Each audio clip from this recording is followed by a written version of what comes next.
E agora vocês vão entender o que de fato acontece no seu corpo e como você pode aplicar isso na sua vida. Basicamente, a hipertrofia é o aumento do volume do músculo. A gente não faz músculo. Todo o desenvolvimento do nosso tecido muscular já foi feito na infância.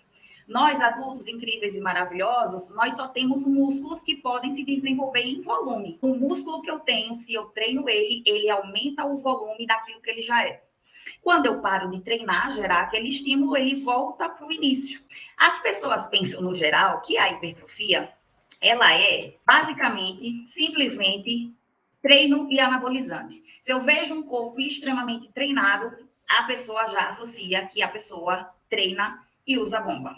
Essa é a verdade. Muita gente acha que a vida só se resume a isso, onde, na verdade, a gente precisa ter um bom treino, não só um bom planejamento de treino, mas uma boa execução de treino. A gente precisa beber água na quantidade certa. A gente precisa comer da forma adequada. Precisa ter um bom sono. Suplementar, porque suplemento, sim, ele é extremamente importante para uma boa recuperação muscular. E ter os hormônios equilibrados. Isso daí vai fazer diferença. Então, ao invés de ser só anabolizante e treino, agora a gente já sabe que são 6 fatores importantes para a gente colocar em prática. E eu destrinchei cada passo desse como passo 1, 2, 3, 4, 5. Passo 1, o que seria o primeiro passo para a gente gerar hipertrofia? O treino. Se eu como bem, se eu durmo bem, se eu suplemento, mas eu não treino, eu não consigo gerar estímulo para que o meu músculo aumente. Então, a primeira coisa que a gente faz quando pensa no processo de hipertrofia, no ganho de massa muscular, nesse desenvolvimento, é treinar. A principal razão desse treino ser o estímulo para o desenvolvimento de massa muscular é que quando a gente treina, a gente consegue criar microlesões nessa fibra. Essas microlesões é como se fossem feridinhas que o corpo, vendo aquela situação, gera uma inflamação local. Os nutrientes que você entrega através da alimentação e da suplementação servem para reparar aquele dano. O que é que faz esse músculo reparar? A alimentação, o descanso, uma boa noite de sono, uma boa hidratação, porque isso daí é uma ferida no tecido. E a gente precisa fazer esse reparo. Quando a gente vai dando vários estímulos como esse, dia após dia machucando o músculo, ele vai se recuperando e ele vai ficando cada vez mais forte. Por isso que acontece a hipertrofia na constância do treinamento. Se você faz uma vez ou outra, você não vai ter uma resposta anabólica. Você só está indo para a academia só para ir. Passo 2. Passamos o passo 1, que é o primeiro. É aquela primeira parte onde você que quer desenvolver o músculo precisa fazer. Preciso estimular essa fibra muscular através do treinamento e eu preciso ingerir água suficiente para que eu tenha uma boa resposta anabólica. Se eu bebo água suficiente, eu aumento os meus estoques de energia. Se eu tenho mais energia estocada, eu consigo treinar melhor. Se eu treino melhor, eu gero mais microlesão na fibra muscular e eu tenho um ambiente mais anabólico. A consequência disso é que meu músculo vai desenvolver muito melhor. A água, ela aumenta os estoques de glicogênio. Para quem não sabe, glicogênio é a forma como o nosso corpo armazena o carboidrato que a gente come. Então, se eu comer um pão, por exemplo, o meu corpo ele vai digerir esse pão e vai absorver glicose. Essa glicose, parte dela vai ser utilizada, parte dela vai ser armazenada. O corpo sempre guarda um pouquinho dessa energia, porque na hora que a gente precisar, por uma emergência que seja, ele vai ter ali um carboidrato reservado, tanto no fígado quanto no músculo. São esses dois locais que o nosso corpo armazena o glicogênio, para que na hora que a gente precise de um açúcar rápido, ele vai ter de onde tirar. A água facilita a ação das enzimas para abastecer o músculo de energia. Então, não só o carboidrato, o glicogênio em si, mas a atividade metabólica do músculo depende de água. E se eu não bebo água suficiente, eu estou prejudicando esse processo. E isso prejudica, consequentemente, o resultado de ganho de massa magra que eu quero ter. O bom funcionamento do organismo depende de água. O sangue ele é responsável por quê? Por fazer troca de nutrientes entre os tecidos, para carregar os hormônios no corpo todo. Aquele feedback hormonal também acontece através da corrente sanguínea, oxigênio para os tecidos. Então, tudo isso é feito através do sangue. O sangue é praticamente água. 90% do sangue é água. Quando você não bebe água suficiente, o que acontece? O seu sangue fica viscoso. Esse sangue viscoso, ele é muito perigoso, principalmente para pessoas que têm colesterol alto, por exemplo. E as células vão se aglomerando aqui, vão gerando ali bloqueios nos vasos, e isso pode gerar problemas de saúde sérios.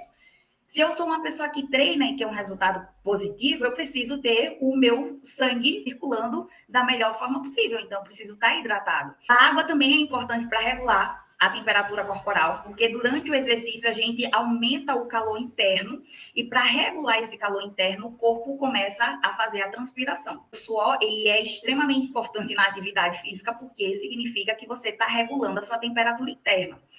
Imagina uma pessoa que vai fazer um treino num ambiente super quente. Essa pessoa ela não se hidrata, nem antes do treino, nem antes da competição. A pessoa não vem tendo uma boa hidratação e não faz uma boa hidratação durante. Essa pessoa vai passar mal com certeza. Vai entrar em processo de desidratação, porque durante o exercício existe uma exigência maior de água. Tem gente que fala no consultório: eu não bebo muita água durante o dia, mas durante o treino eu bebo 1 litro. Só que eu não quero saber do seu litro durante o treino. Eu quero saber que se você está tomando água de forma regular durante o dia. Porque o seu corpo está trabalhando 24 horas por dia, não é só durante o treino. Então, você precisa entender que existe uma demanda de hidratação o dia inteiro.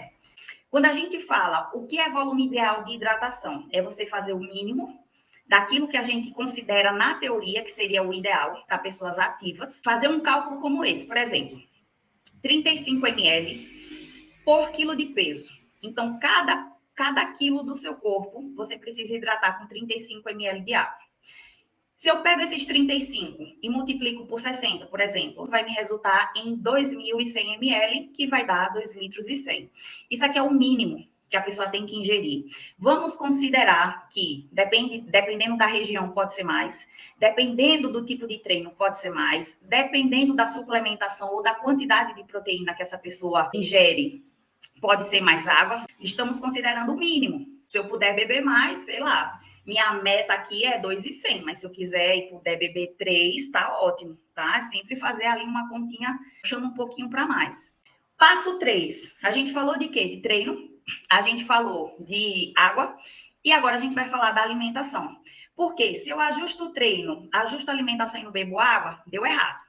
E vocês agora entenderam por que daria errado, né?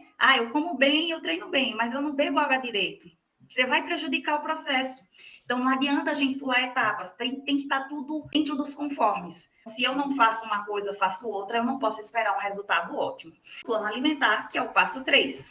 Lembre-se, a base da reparação do tecido muscular é reparado através dos nutrientes. Você vai para a academia, você destrói seu músculo. Se você não se alimentar corretamente ao longo do dia, você não fez nada.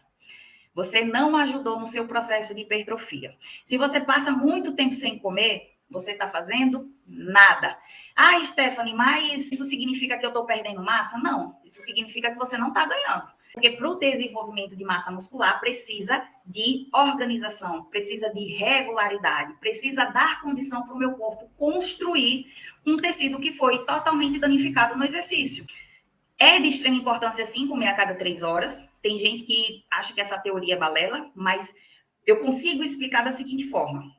O nosso corpo não armazena proteína como ele armazena carboidrato e gordura. O nosso corpo armazena o carboidrato, que eu falei para vocês, que é o glicogênio. Essa glicose que entra no nosso organismo, que sobra, o corpo transforma em glicogênio e guarda. Ele guarda no fígado e guarda no músculo.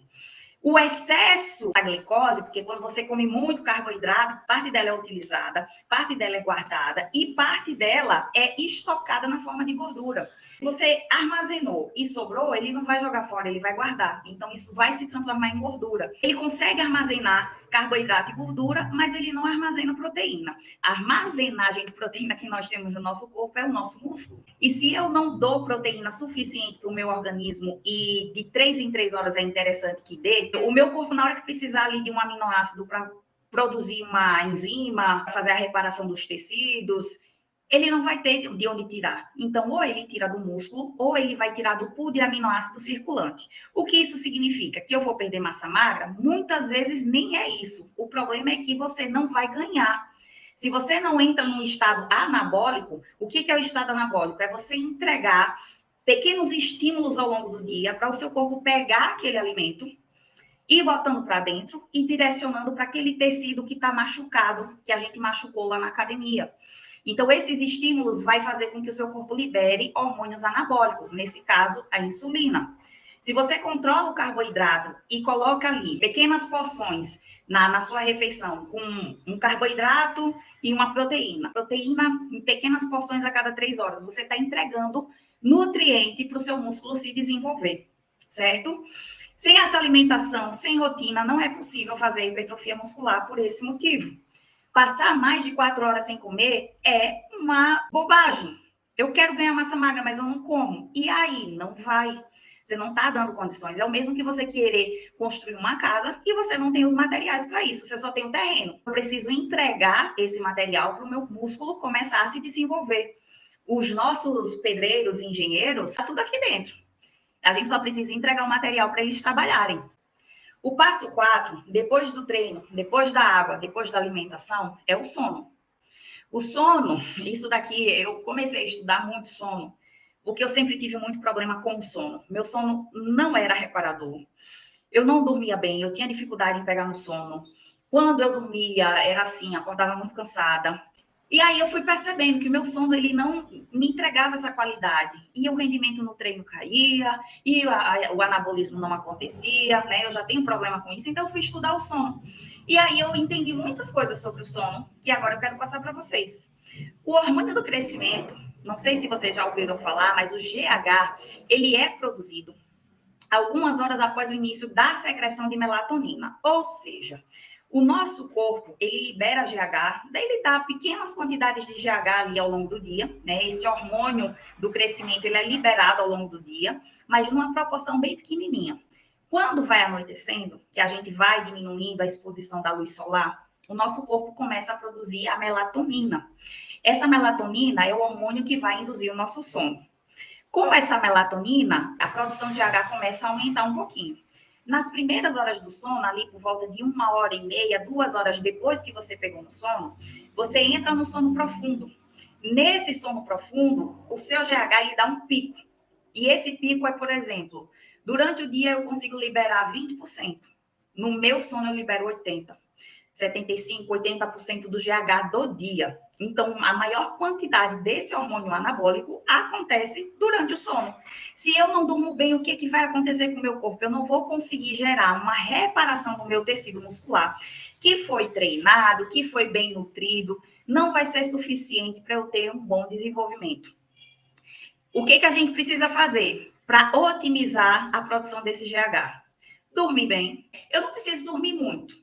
Porque às vezes a pessoa diz, não, eu durmo 5 horas por noite, 4 horas, no outro dia eu estou bem.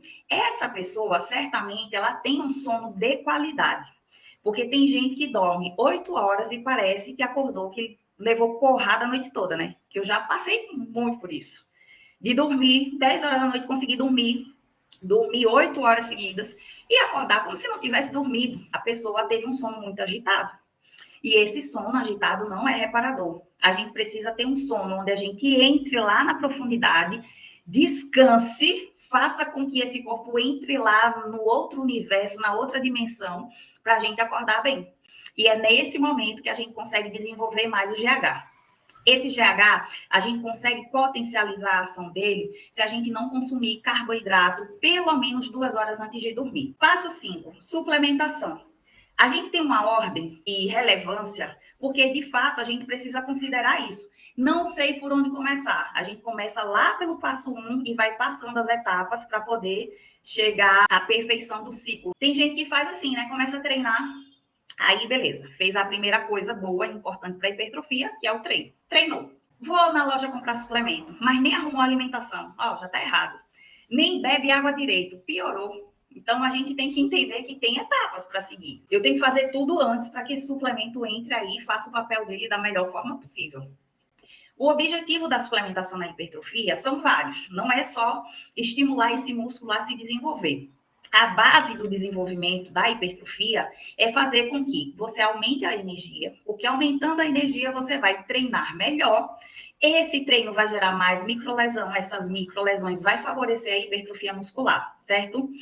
Diminuição da percepção de esforço é parecido com esse aumento de energia. Faz com que você treine com mais carga. Faz com que você perceba que aquele peso não é tão pesado assim. Diminui realmente a percepção de esforço. O aumento da mobilização de nutrientes para os músculos, então tem suplemento que faz com que facilite a entrada de alguns nutrientes para aquela musculatura. E o aumento da hipertrofia ou manutenção do tecido muscular também depende de alguns nutrientes interessantes.